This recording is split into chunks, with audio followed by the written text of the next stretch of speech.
중국이 가진 히토류의 그 지배력으로 무역 보복을 하는 것도 굉장히 중요하지만 그들이 진짜 원하는 것은 아마도 산업과 과학기술을 업그레이드를 해서 더 부가가치가 높은 쪽에 사용을 하고 싶어 한다는 그런 것도 있는 것 같습니다. 두 나라의 전쟁은 불을 뿜는 무기를 쓰는 그런 전쟁은 아니지만 이미 이 전쟁은 시작이 되었고 우리의 의지와는 상관없이 이미 참전을 하고 있는 것 같습니다.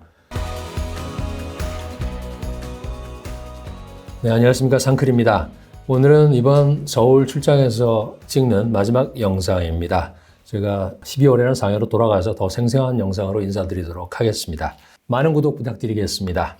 오늘의 항로는 히토류입니다. 중동엔 석유가 있다면 중국에는 히토가 있다. 32년 전에 개혁개방의 총설계자 덩 샤오핑이 남순 강화에서 오늘을 예측한 듯한 이런 말을 남겼습니다. 그동안 세상은 두 번의 석유 위기를 넘기면서 원유는 상품일 뿐만 아니라 정치적인 또는 외교적인 영향력을 확대하는 엄청난 도구라는 것도 알게 되었습니다. 최근에 트럼프의 등장으로 중국에게는 히토류가 더 중요한 그런 카드가 될 것 같습니다. 히토는 흙이 아니라 금속이고요. 이 원소표에서 보시는 것처럼 제3정으로서 17개의 원소들의 총칭입니다. 중국의 히토류 저장량, 산출량, 판매량은 모두 세계 1위이지만 그런데 사실 이 히토들이 이름만큼 희귀한 것은 결코 아닙니다. 다만 한 곳에 집중된 광맥을 찾기가 어렵고 또 그렇게 찾아도 홑 원소로서 추출이 매우 어려워서 그런 이름이 붙은 것이라고 합니다. 예를 들어서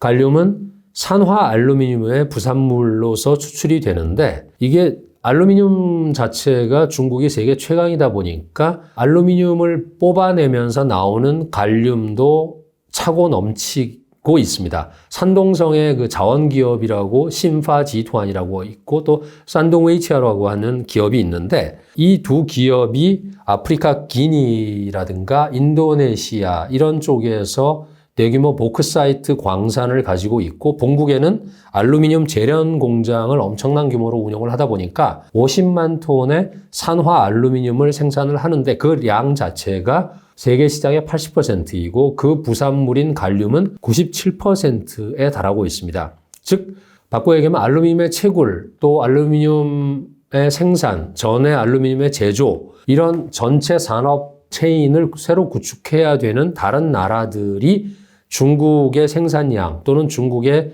이런 시장 점유율을 이기기는 어렵다는 말입니다. 전 세계 히토류의 90% 이상을 가공하는 기술과 또 산업 체인을 보유하고 있는 것이 중국의 입장에서는 전략적으로 대단히 중요할 겁니다.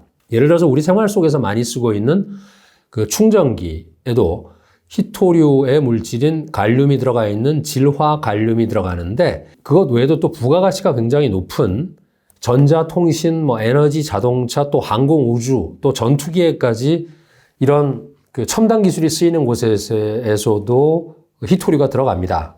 전 세계 히토류 생산의 70% 가까이, 68% 가까이가 중국에서 생산을 하고 있고 저장량으로 보면 중국은 거의 40%가 넘습니다.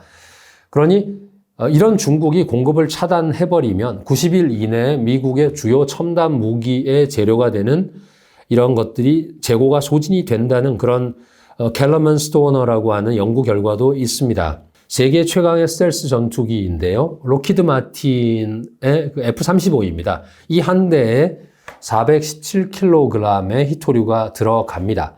그런데 작년에 7월 달에 중국이 갈륨 게르마늄 수출을 제한을 해버리니까 미국 F-35의 그 전투기 납품에 문제가 발생했다고 합니다.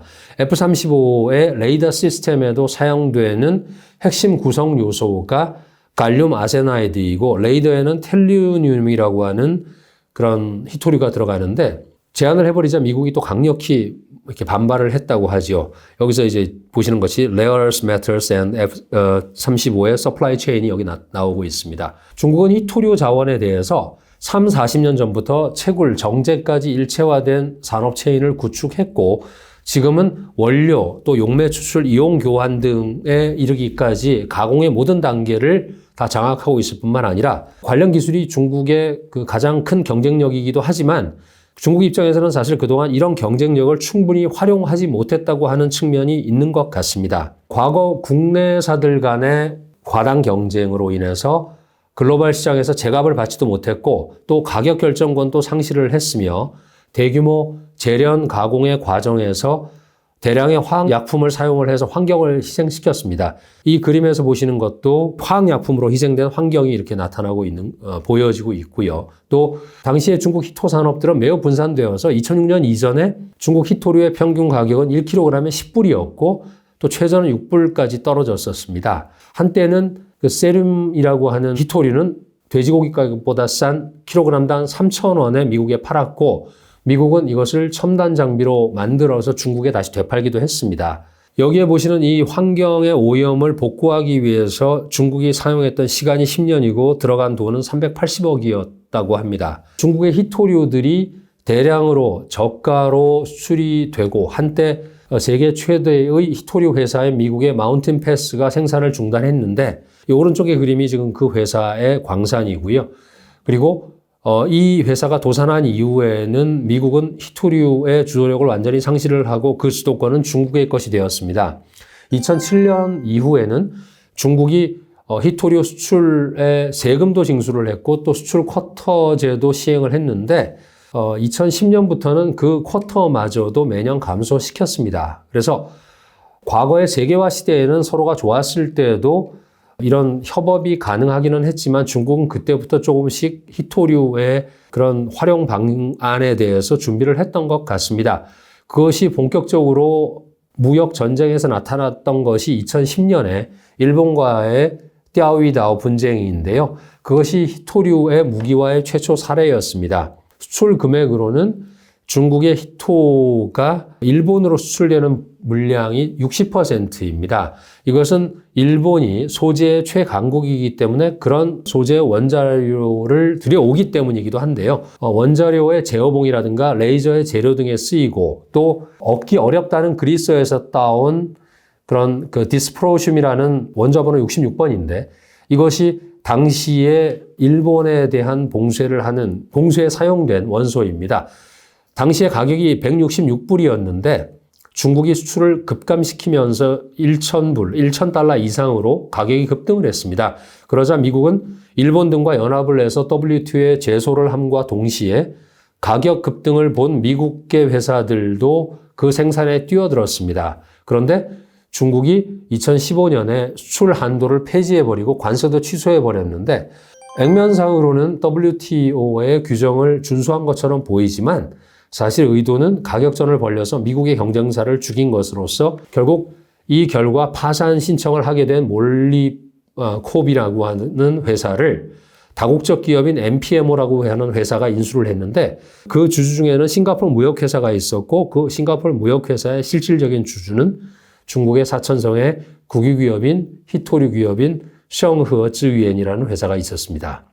미국은 트럼프가 2018년에 무역전쟁을 시작하기 전에 미리 400톤이 넘는 히토류를 확보를 하고 시작을 했었는데 그런 전례로 봤을 때 이번에 트럼프의 인수위에서도 과거의 경험을 바탕으로 해서 더 많은 히토류를 미리 확보를 하고 아마 미국에 대한 제재를 압박을 가할 것이라고 추정은 하고 있습니다. 하지만 지금도 미국의 히토류 생산은 중국으로 운수를 해서 재련을 해서 다시 재수입을 해가는 구조이기 때문에 현재도 미국의 80% 정도의 히토류의 수요는 중국을 거쳐야 합니다. 그렇기 때문에 당분간은 중국의 영향을 벗어나기는 쉽지 않을 것 같습니다. 또 그런 미국이 준비를 하는 그런 반면에 중국도 그동안 굉장히 많은 준비를 했던 것 같습니다. 지난달 1일부터 시행된 중국 히토 관리 조례라는 것이 시행이 됐는데 그 목적 자체는 더더욱 산업 집중도를 제고를 하고 또 수출을 통제를 하고 그들의 지배력을 강화를 하는 것입니다.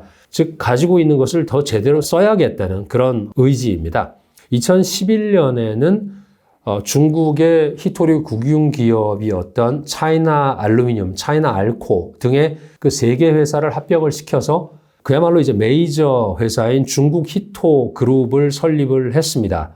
그리고 북쪽에는 북방 히토라고 하는 회사를 중심으로 해서 작은 회사들이 인수합병이 시작이 되었는데 자본시장 쪽에서는 이 두 개마저도 합병이 된다는 그런 합병설도 돌고 있긴 합니다. 하지만 그것은 뭐 여의치 않아 보이는 것은 사실 이 두 회사 간의 결이 상당히 다르고 또 그 남쪽 북쪽에 있고 굉장히 많은 그 복잡한 요소를 고려를 해야 되기 때문에 두 회사 간의 합병은 쉽지는 않아 보입니다. 하지만 이렇게 이미 몇 개의 대형사들이 이미 합병이 되었고 그들의 연합을 가지고서도 글로벌 시장의 공급이라든가 생산 또 최종적인 가격 변동성까지 통제할 수 있다고 생각을 하고 있는 것 같습니다. 즉 외국의 어떤 회사가 도산을 한다거나 또는 국내 수요가 늘어나거나 이렇게 되면 중국은 생산량을 줄여서 가격을 올림으로써 더 큰 이익의 확보가 가능해지고 또 가격이 올라가게 되면 외국에서는 다시 또 투자를 해서 생산을 하려고 하는 회사들이 늘어날 텐데 이 경우에 중국은 다시 생산량을 더 늘려서 저가로 그런 회사들을 파산시켜버리는 이런 그림을 그리고 있을 겁니다. 그런데 이런 것은 어디서 많이 들어본 적이 있습니다. 바로 중동의 산유국 조직인 오펙이 석유 가격을 통제하는 그런 방법입니다. 물론 말레 등이 활용하고 있는 철광석에서도 경쟁사를 죽이는 방법으로 다 지금도 쓰이고 있는 그런 방법입니다. 하지만 중국도 자원의 무기화가 그렇게 쉽지만은 않아 보이는 것은 이들 히토류 생산 국유 기업들의 수익성이 최근에 좋지 않기 때문에 이런 방식으로 가격 경쟁을 하게 되면은 그들의 어떤 출혈도 적지 않을 것이라는 것이 저의 판단입니다. 또 중국이 히토류와 관련 특허가 세계 60%를 점유할 정도로 많지만 역시 이제 업스트림에 집중이 되어 있고 미들이나 다운스트림의 응용과 관련된 능력은 여전히 부족합니다. 이 말씀은 히토류의 산업 체인에 있어서 결국 부가가치는 채굴이 1이라 그러면 분리가 10이고 신재료는 100 또는 1000을 넘어가게 됩니다. 중국이 가진 히토류의 그 지배력으로 무역 보복을 하는 것도 굉장히 중요하지만 그들이 진짜 원하는 것은 아마도 산업과 과학기술을 업그레이드를 해서 이것을 더 부가가치가 높은 쪽에 사용을 하고 싶어 한다는 그런 것도 있는 것 같습니다. 두 나라의 전쟁은 이렇듯 전통적인 무기를 쓰는, 즉 불을 뿜는 무기를 쓰는 그런 전쟁은 아니지만 이미 이 전쟁은 시작이 되었고 우리는 이미 직간접적으로 이런 전쟁에 참전을 우리의 의지와는 상관없이 이미 참전을 하고 있는 것 같습니다. 오늘의 항로를 마치겠습니다. 감사합니다.